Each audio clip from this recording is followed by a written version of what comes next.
The Bible is a tapestry of stories. It weaves together tales of triumph and tragedy, faith and doubt, love and loss. We encounter heroes and villains, prophets and kings. Their lives, though set in a distant past, resonate with our own human experience.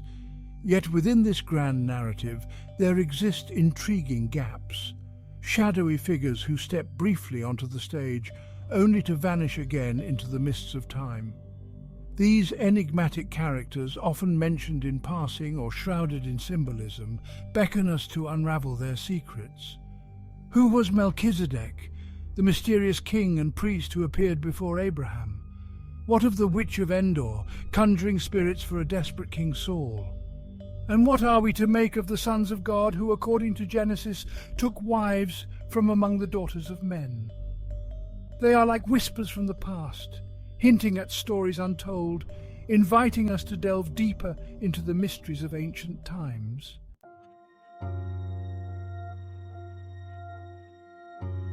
Our journey will take us from the familiar to the unknown, from the well-trodden paths of biblical narrative to the shadowy corners where these enigmatic figures reside. We will delve into ancient texts, examining the context of their appearances, exploring their theological significance, and considering the diverse interpretations offered by scholars throughout history. Our aim is not to provide definitive answers, for in many cases such answers remain elusive. Instead, we seek to illuminate the questions themselves, to appreciate the power of these characters, to spark our curiosity and to deepen our understanding of the Bible's enduring legacy. By venturing beyond the well-known stories, we open ourselves to a richer, more nuanced appreciation of the biblical text.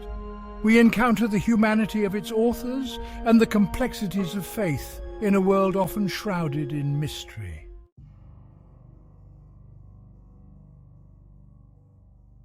Our journey into the shadows of biblical history begins with a figure as enigmatic as he is intriguing, Melchizedek. His very name evokes a sense of mystery, a whisper from a distant past. Melchizedek emerges from the pages of Genesis not as a patriarch or prophet in the lineage of Abraham, but as a figure shrouded in ambiguity. He appears briefly, almost ephemerally in the narrative, yet his significance resonates far beyond his fleeting appearance. The book of Genesis introduces Melchizedek in the aftermath of a fierce battle. Abram, as he was then known, returns victorious from rescuing his nephew Lot. It is at this moment of triumph that Melchizedek, the king of Salem and priest of God Most High, steps onto the stage of history. He greets Abram with blessings, offering him bread and wine, symbols of sustenance and hospitality in the ancient world. The text tells us little about Melchizedek's origins, his lineage, or his ultimate fate. He appears suddenly a figure of power and authority and then vanishes just as quickly, leaving behind a trail of unanswered questions. Who was this enigmatic king-priest? Where did he come from, and what was his relationship to the God whom Abram worshipped?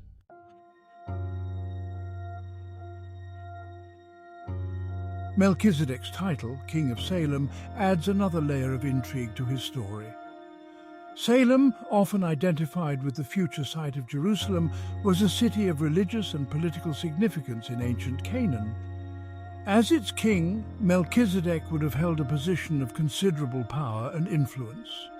The fact that he is also described as a priest of God Most High suggests that his authority extended beyond the temporal realm. He is presented as a mediator between God and humanity, a figure who embodies both spiritual and secular authority. Abram, the patriarch chosen by God to father a nation, recognizes Melchizedek's spiritual authority. He accepts his blessing and offers him a tenth of the spoils of his victory. This act of tithing, a practice that would later become central to Israelite religious life, speaks to the reverence with which Melchizedek was held. The encounter between Abram and Melchizedek is brief, yet it carries profound theological significance. It establishes a connection between the God of Abram and the God Most High worshipped by Melchizedek. This connection suggests a universality to Abram's faith, hinting at a divine presence that transcends cultural and geographical boundaries.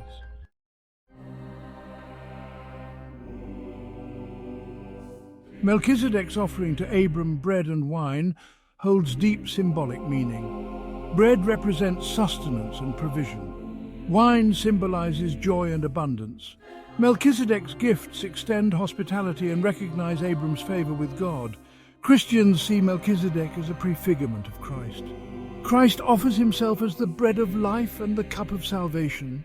Despite the attention given to Melchizedek, his story remains shrouded in mystery. The biblical text offers glimpses into his life but leaves us with more questions. His sudden appearance and disappearance have fueled centuries of speculation. Some scholars view Melchizedek as a pre-incarnate manifestation of Christ. Others see him as a righteous Gentile king. His story transcends time, echoing into the New Testament and beyond. Melchizedek continues to fascinate and intrigue us. He stands at the intersection of history and faith. From the enigmatic figure of Melchizedek, we turn now to the Witch of Endor. Her story, recounted in the first book of Samuel, unfolds against a backdrop of war and despair. Saul, the first king of Israel, faces imminent defeat at the hands of the Philistines.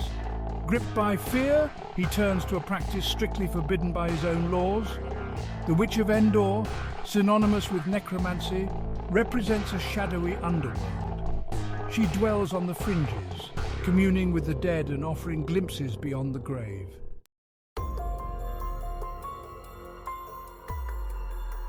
Saul, once a valiant warrior chosen by God to lead his people, is a shadow of his former self when he seeks out the Witch of Endor. He has been rejected by God, his heart hardened by disobedience and despair. The prophet Samuel, his trusted advisor, is dead, and the Philistine army threatens to overrun Israel. In his desperation, Saul disregards the warnings of his own laws and seeks knowledge from a source deemed unholy and dangerous. He disguises himself and travels under the cover of night to the woman's dwelling, a testament to the shame and secrecy surrounding his actions. The text describes Saul's request with chilling simplicity. He commands the woman to divine for me by a spirit and bring up for me whomever I name. The witch, initially hesitant, recognizes the king and fears for her own safety. But Saul, driven by desperation, assures her that no harm will befall her. The scene is fraught with tension and a sense of impending doom. The desperation of a fallen king, the fear of the woman who dares to defy the laws of both God and man, and the shadowy presence of the spirit world converge in this pivotal moment, setting the stage for a tragic and unforgettable encounter.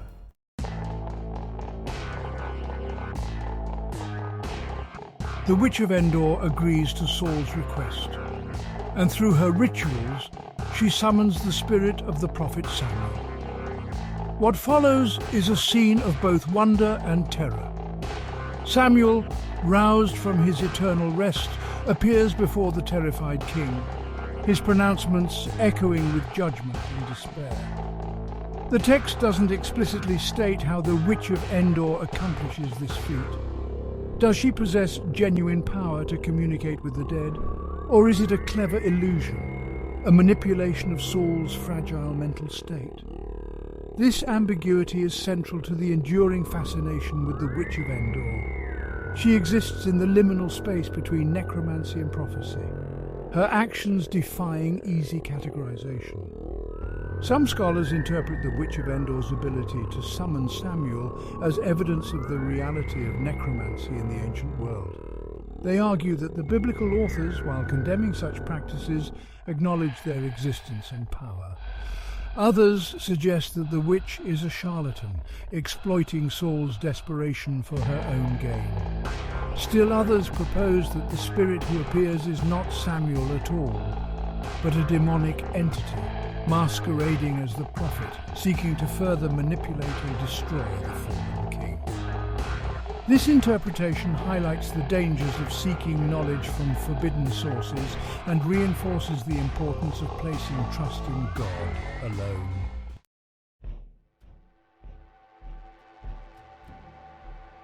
Regardless of how we interpret the events at Endor, the encounter with Samuel's spirit seals Saul's fate. The prophet, roused from the dead, offers no words of comfort or hope. Instead, he reiterates God's judgment, pronouncing doom upon Saul and his house. The Witch of Endor, initially a peripheral figure in the story, becomes a catalyst for Saul's downfall.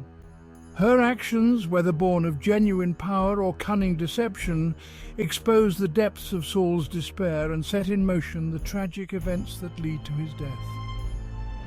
The story of the Witch of Endor serves as a cautionary tale, a reminder of the dangers of seeking knowledge and power outside the bounds of God's will. It highlights the consequences of turning away from faith in times of crisis and the importance of heeding the warnings of God's prophets. As we move on from the Witch of Endor, we carry with us the unsettling questions her story raises. The boundaries between the natural and supernatural, the power of belief and suggestion, and the thin veil that separates the living from the dead continue to fascinate and haunt us, reminding us that some mysteries may never be fully explained.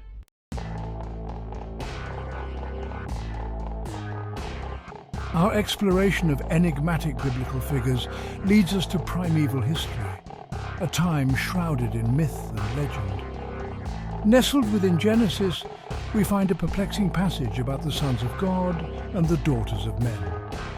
Genesis 6:14 reads, "When human beings increased on earth, the sons of God saw the daughters of humans were beautiful and married them."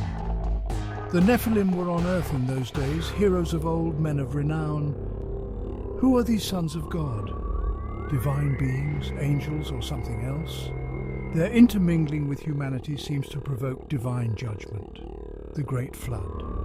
The story of the sons of God is a riddle wrapped in an enigma. It has captured the imaginations of theologians, scholars, and artists for millennia.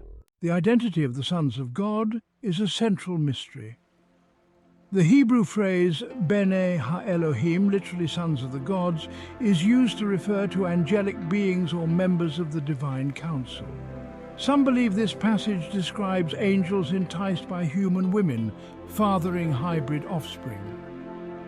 Alternatively, Bene Ha-Elohim could refer to powerful human rulers or descendants of Seth. This interpretation explains the phrase men of renown, likely powerful human lineages. The ambiguity invites us to explore the text's multiple layers and cultural context. The intermingling of the sons of God, daughters of men, contributes to the growing creation, leading to the Great Flood. This union disrupts the divine order, unleashing violence and wickedness upon the world. Genesis 6 states, "The Lord saw how of the human race was on the earth. The Great Flood is a cosmic reset, purging creation from corruption.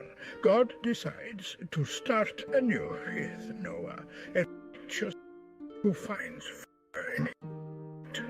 The flood highlights the conflict and the need for divine intervention to restore order."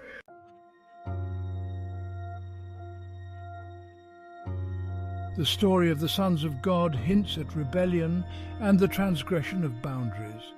Their actions challenge divine authority, leading to chaos and destruction. This theme echoes from the serpent's temptation of Eve to the Tower of Babel. It speaks to the human desire to transcend limitations, even if it means defying divine will. The story raises questions about temptation and the seductive power of sin. The sons of God were enticed by human women, leading them to transgress boundaries. Desire as a catalyst for sin is a recurring motif, reminding us of powerful forces that lead us astray. The story of the sons of God illuminates the complexities of human nature and our relationship with the divine.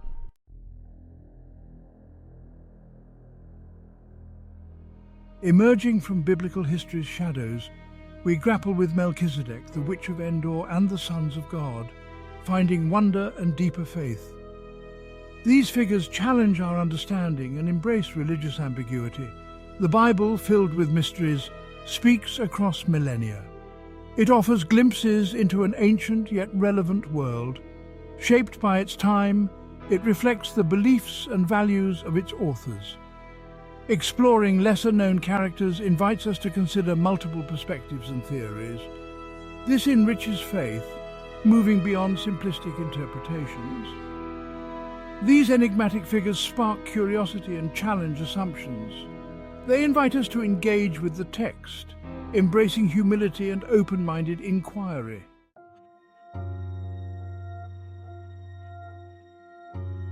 The stories of Melchizedek, the Witch of Endor, and the Sons of God highlight the link between faith and history.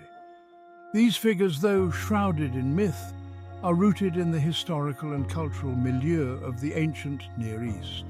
Their stories reflect the beliefs and practices of the people who told them. Understanding the historical context is crucial to interpreting their stories. We must consider the influence of ancient Near Eastern mythology and the evolution of religious beliefs. This historical lens enhances our appreciation for their enduring relevance. The Bible, as a sacred text, offers guidance, comfort, and inspiration. It also bears witness to the lived experiences of people grappling with fundamental questions about life and faith.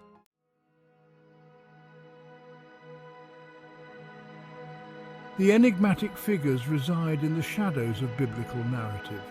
Their story is often fragmented and open to multiple interpretations. Faith is about embracing ambiguity, wrestling with doubt, and finding meaning in mystery.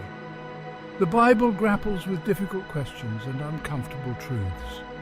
It addresses the problem of evil, suffering, and divine justice. It presents flawed heroes and a God who is both merciful and just. To encounter the Bible is to embrace its complexity and contradictions. The shadows and ambiguities invite deeper reflection and engagement. Faith is an active process of seeking, questioning, and wrestling with the divine. The stories of Melchizedek, the Witch of Endor, and the Sons of God share a common thread. They remind us that the human experience is timeless, echoing ancient mysteries. These themes transcend boundaries, connecting us to past and future generations. Their stories are living reminders of faith's enduring power.